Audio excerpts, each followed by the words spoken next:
1937, MGM was making what they intended to be a prestige film, a serious, sympathetic adaptation of Pearl S. Buck's Pulitzer Prize-winning novel about Chinese rural life.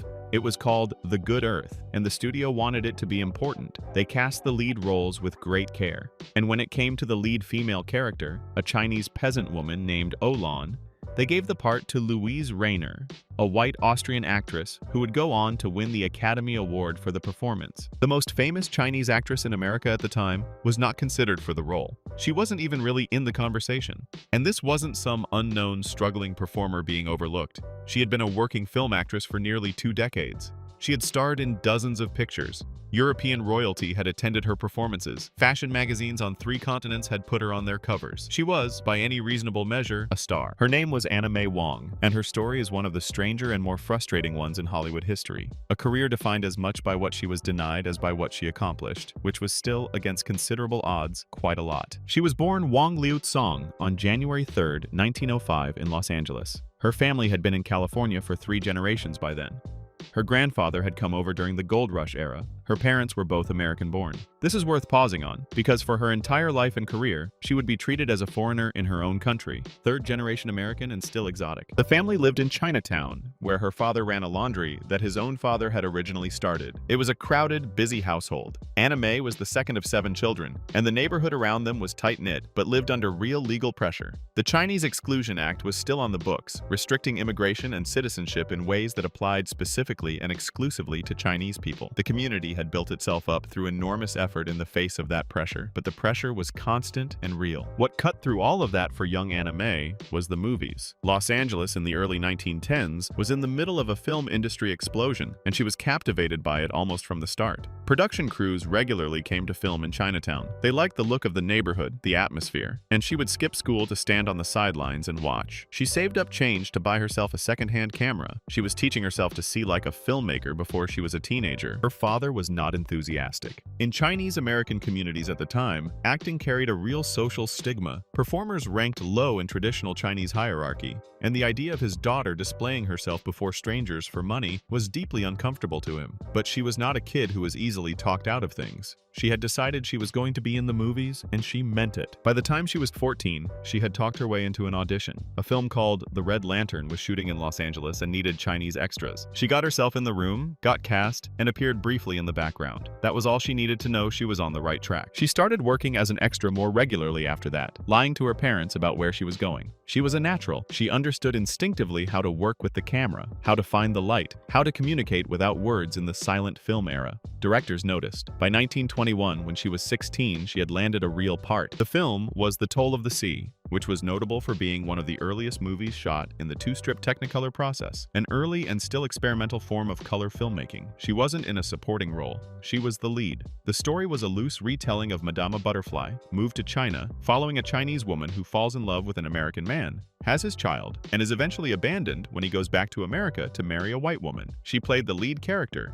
Lotus Flower, and the reviews were genuinely strong. The New York Times praised her performance. Audiences responded to it. She was 17 years old, and suddenly people in the industry knew who she was. But even that early success had a shape to it that would define the next 30 years of her career. The story she'd been given, the devoted Asian woman who sacrifices everything for a white man who ultimately doesn't choose her, was essentially a template. It was the role Hollywood had in mind for her, over and over again, regardless of what she was actually capable of. She was good enough to see that clearly, even at 17. She took the work because the work was real and it was hers. But she knew what it was. Through the rest of the 1920s, she worked constantly, building a filmography and a public profile that most actresses would have been thrilled with. Westerns, adventure pictures, dramas. She worked across genres and kept getting noticed. Her face was expressive in a way that was genuinely well-suited to silent film, which asked everything of your eyes and your physical presence. She was good at it. She was also, during this period, developing what became one of the most celebrated things about her, her sense of style. She had a real eye for clothes, and she used fashion deliberately, blending Chinese and Western aesthetics in ways that nobody else was doing at the time. Qipaos worn with Western accessories, Western silhouettes in Chinese fabrics.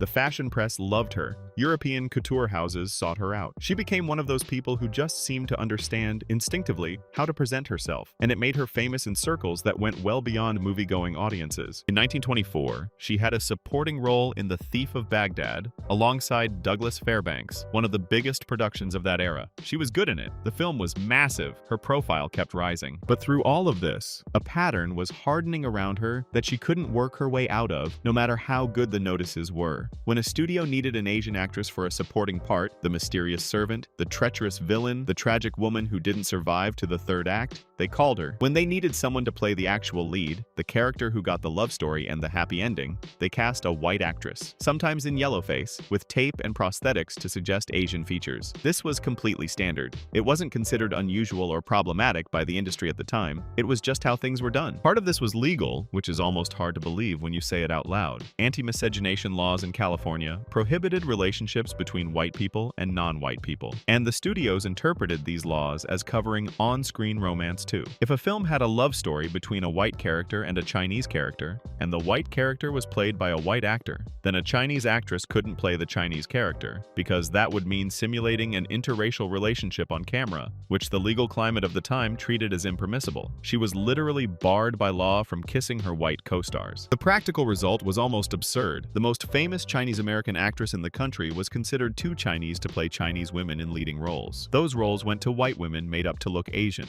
She got the supporting parts, the ones that didn't require on-screen romance, the ones that didn't survive to the end of the film. She had had enough of this by the late 1920s, and she made a decision that changed her life. In 1928, she accepted an offer from a British production company and moved to London. She would spend the better part of the next several years working in Europe, England, Germany, France, and the difference was immediate and striking. The European cultural world received her not as an exotic type to be managed and contained, but as an interesting, talented person worth taking seriously. In London, she moved in sophisticated circles, was sought out by artists and writers and society figures who found her genuinely compelling. She gave interviews that showed how thoughtful and articulate she was, opinionated about art, clear-eyed about her own position in the industry, funny. She spoke English and Chinese and picked up conversational German and French without much trouble. In Germany, she worked with serious directors making serious films, and she was given characters with actual interior lives. The German cinema of the late Weimar period was some of the most sophisticated filmmaking happening anywhere in the world, and working within that tradition gave her a different kind of artistic confidence than anything she'd developed in Hollywood. Europe wasn't free of racism. It would be wrong to paint it that way, but the specific texture of what she encountered in Hollywood, shaped by distinctly American anxieties about Chinese immigration and Asian women, was different there. She had room to breathe. She could sit in a restaurant without incident. Photographers treated her like a subject worth genuine aesthetic attention rather than a curiosity, and some of the images from this period are among the most beautiful photographs taken of any performer of that era. She came back to Hollywood in the early 1930s. She had an international reputation now, critical credibility, years of serious work behind her. The sound era had arrived and some silent film stars hadn't survived the transition. Wrong voices, technique that didn't translate, but she moved into talkies without any trouble at all. Her voice was lovely. Nothing about the new medium posed a problem for her. What hadn't changed was the industry's fundamental ceiling for her.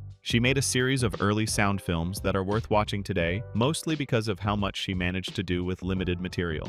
In Daughter of the Dragon and Shanghai Express, she appeared alongside major stars and was consistently the most interesting person on screen. Shanghai Express, in particular, is worth going back to. It's a genuinely well-made film, directed by Josef von Sternberg, who also directed Marlene Dietrich in several of her most celebrated pictures, and the two women share the film in a pairing that should by rights be remembered as one of the great on-screen pairings of the era. Her performance as Hui Fei in that film is extraordinary. The character is tough and morally complicated, capable of real violence and real grace, and she plays it with a specificity and intelligence that is unmistakably the work of a serious actress. If you watch that film today and try to explain why she wasn't one of the biggest stars of her generation, you will struggle to come up with an answer that isn't simply because of who she was. But even in Shanghai Express, the structural problem is visible. Dietrich gets the romantic arc, the reunion, the salvation, the embrace. The story revolves around her character. The role written for the Chinese woman is fierce and vivid, but it doesn't get to be central in the same way. She does not get to be loved. She gets to be useful and impressive, and then the camera moves on. Throughout this period, she gave interviews that were carefully calibrated but pointed. She talked about wanting to play characters who weren't stereotypes. She talked about the gap between the critical attention she received and the roles she was actually being offered. She couldn't afford to blow up her relationships with the studios entirely. She needed to keep working, but she wasn't quiet about it either. And then, The Good Earth happened, and something shifted. The situation with that film was, to put it bluntly, one of the more insulting things the industry did to her in a career that contained a lot of insults. This was a film explicitly about Chinese people, made by the most prestigious studio in Hollywood, intended to be taken seriously as a portrait of Chinese life. And MGM decided to cast white actors in all the major roles. She had put herself forward for the part of Olan. Some accounts say there was a brief meeting, a token consideration.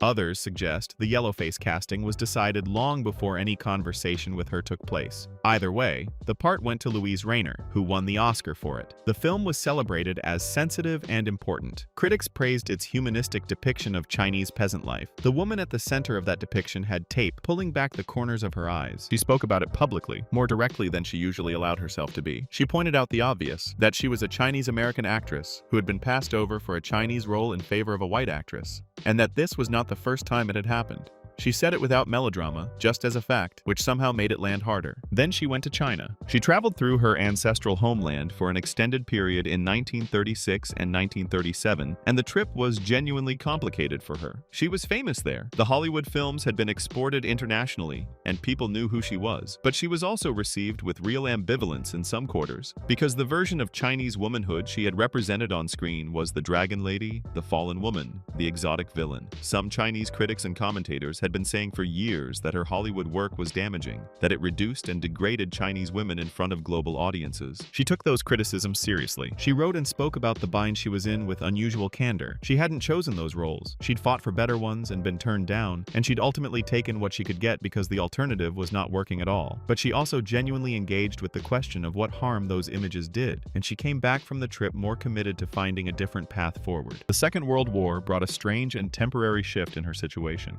China and the United States were now allies, and Hollywood's attitude toward Chinese characters softened somewhat. There was suddenly political value in portraying Chinese people sympathetically. She did war bond drives, charity work supporting Chinese war relief, radio appearances. Radio was actually good for her in a particular way. Without the visual dimension that had always triggered the industry's reductive instincts, audiences heard a performance and a voice, and there was nothing to reduce. She also worked on stage during this period, more than is usually discussed when people write about her. She was a compelling stage actress. Critics who saw her in New York and on tour consistently described something more expansive and authentic than what her film work usually allowed. Her talent was considerably larger than what any of her film roles had actually asked of her. The stage got closer to it. The films of the 1940s were largely small productions, B pictures, the kind of work that kept her employed and visible but wasn't creatively interesting. The specific kind of glamour she'd been known for in the 1930s wasn't what the industry was reaching for anymore, and Hollywood's appetite for her, which had always been limited and conditional, was getting smaller. Then,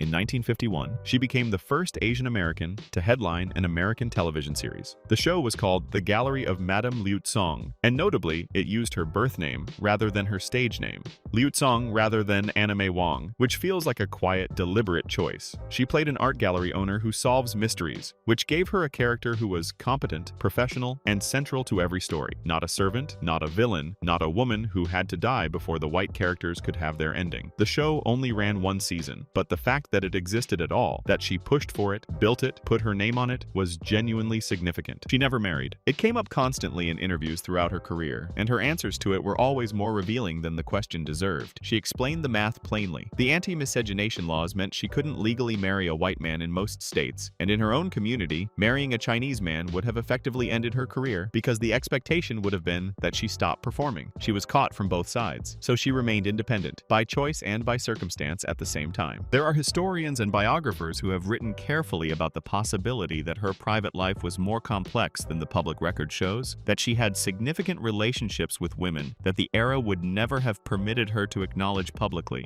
The evidence is circumstantial, and the subject requires care, but the people who have looked closely at her correspondence and the accounts of people who knew her suggest someone whose inner life was considerably richer and more varied than she was able to show the world. What is clear is that she had deep friendships that sustained her, with artists and writers she'd met in Europe, with fellow performers who understood her situation from the inside. She traveled, she lived fully, she was by her own account not a lonely person.